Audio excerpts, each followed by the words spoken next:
Barbieri, boa tarde, Dieguinho do canal Futebolaço. A gente acaba falando um pouco mais no pós-jogo e a gente acaba perguntando coisas inerentes ao jogo em si. Eu queria te fazer uma pergunta um pouco que tem a ver com tática. Durante muitos anos se jogou no 4-4-2 e de um tempo para cá, praticamente todas as equipes jogam ou no 4-3-3 e um tempinho um pouquinho atrás mais no 4-2-3-1. E eu queria ouvir de um treinador, especificamente de você, Maurício. Por que essa insistência de sempre jogar com dois pontas, na maioria das vezes com o pé invertido? Queria ouvir um pouco a sua visão, até porque normalmente na hora de se defender, defende-se muito num 4-4-2, mas o 4-4-2 que basicamente essa geração cresceu jogando foi ficando um pouquinho de lado. Então queria ouvir de você o porquê desse esquema normalmente com dois atacantes, perna invertido. Obrigado. Claro. Eu só não entendi um ponto da questão, e aí se você puder me explicar.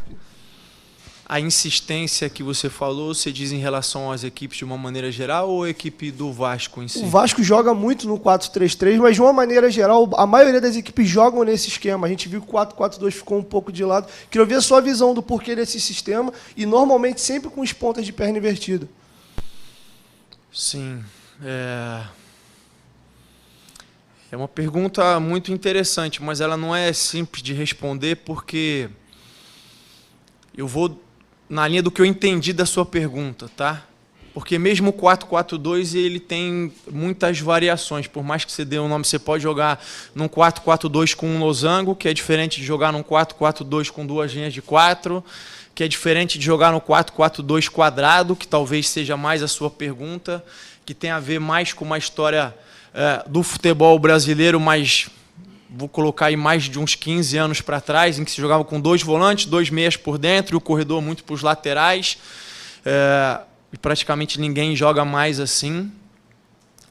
Eu acho que tem a ver a questão do 4-3-3, ou muitas equipes até atuando num 3-4-3, enfim, tem a ver com uma preocupação que eu acho que ela não é recente, ela sempre existiu na história do jogo, mas de ocupar bem os espaços, de ocupar o campo em amplitude, de fazer com que o adversário tenha que se preocupar em defender um espaço maior, e com isso você consegue ou gerar espaços por fora ou gerar espaços por dentro.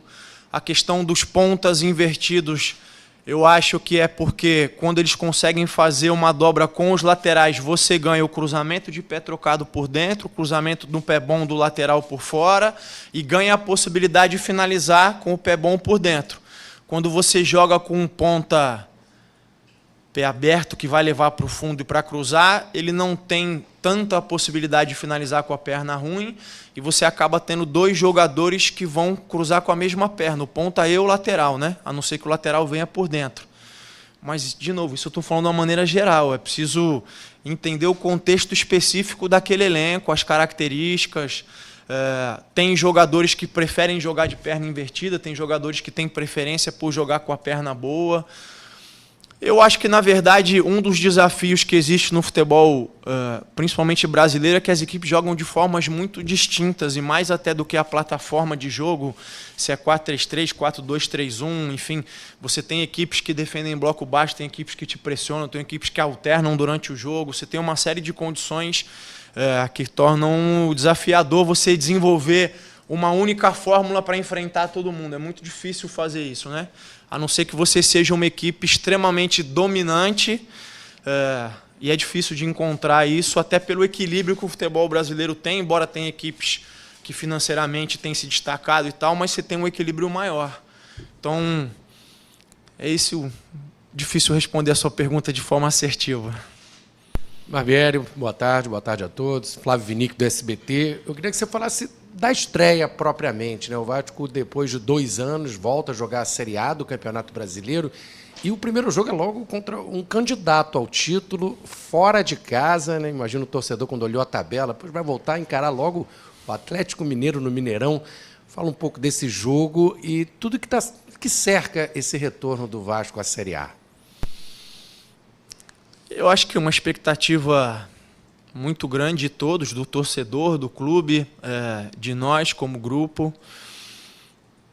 Todos os jogadores gostam dos jogos grandes, isso é unanimidade em todos os clubes, em todos os lugares. É claro que enfrentar uma equipe como a do Atlético Mineiro sempre é um desafio importante. Mas é um desafio que mexe com os jogadores de forma positiva, no sentido de mostrar o seu valor, de se reafirmar enquanto grupo, enquanto equipe. A gente sabe da capacidade não só coletiva, mas individual que o Atlético tem. Eu posso citar inúmeras figuras, mas eu acho que o principal destaque seria o Hulk. E eu não quero me estender porque eu não sei se ele vai jogar ou não. Pode ser, eles têm feito um rodízio grande entre os jogadores, pode ser que ele não comece o jogo, mas é um dos jogadores que tem capacidade de desequilibrar. E eu acho que para essa estreia a gente chega bem, eu acho que a gente aproveitou bem essas semanas que a gente teve de treinamento para consolidar muitas coisas, para criar variações e possibilidades, para se entender mais como equipe. Muitos jogadores chegaram no meio do processo ou no meio do caminho, né, e a gente teve que acelerar algumas coisas, já colocar eles na arena, e mais na base da conversa do que no treinamento propriamente dito. E agora esse período nos deu essa possibilidade de treinar todos eles, de avançar com alguns que precisavam de ritmo de jogo. Eu nem sei se vocês iam me perguntar, mas já vou me adiantar. O Orejano é um jogador que cresceu bastante durante esse período. O Marlon retomando uma forma muito mais próxima daquilo que ele pode entregar, dentre outros jogadores. O Figueiredo retomando um pouco mais da forma que ele perdeu quando teve a lesão. Então esse período foi importante para tentar deixar o grupo mais homogêneo em relação a isso. O ritmo de jogo, capacidade física, e eu tenho um entendimento melhor deles. Então eu acho que a gente chega bem preparado para fazer um grande jogo, para buscar o resultado positivo, que é o que nos interessa, mas com muito respeito e com bastante humildade, sabendo que a gente vai enfrentar um grande adversário. Barbieri, boa tarde, Igor Dorileu, da Band. Até deve cair em algumas respostas anteriores, mas queria insistir nisso. O Atlético Mineiro vem jogando frequentemente, né? Campeonato Mineiro, Libertadores, e o Vasco teve esse período aí de quase um mês sem partidas. De que forma isso pode interferir no jogo de sábado? E aí, tanto para o lado positivo, como o descanso, como também para o lado negativo, talvez uma falta de ritmo. Obrigado. Eu acho que esses dois fatores podem estar presentes. A gente procurou fazer jogos-treino que não são iguais jogos de competição oficial, sem dúvida nenhuma, mas procurou fazer até em bom número para que a gente conseguisse deixar os jogadores mais minutos, né? Então, eu acredito que praticamente todos os jogadores do elenco aí atuaram pelo menos em um dos jogos mais de 70 minutos ou 70 minutos, que é o que a gente julga que seja o mais próximo do ideal para preparar eles para enfrentar 90 minutos um jogo de competição oficial. Então, nesse sentido, eu acho que a gente tentou minimizar essa questão da falta de ritmo.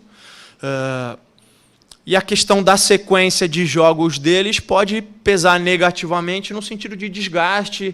Eles pouparam, por exemplo, o Paulinho desse último jogo. A informação que eu tenho, não de dentro, mas até por vocês, é de que por uma questão de desgaste, não ter lesão, mas foi poupado. Então, isso demonstra que eles também, em algum momento, vão sentir esse ritmo, essa sequência de jogos. E, como eu disse, a gente tem que tentar usar isso a nosso favor, de fazer um jogo intenso, um jogo agressivo, um jogo em que a gente tem que fazer eles correrem bastante também.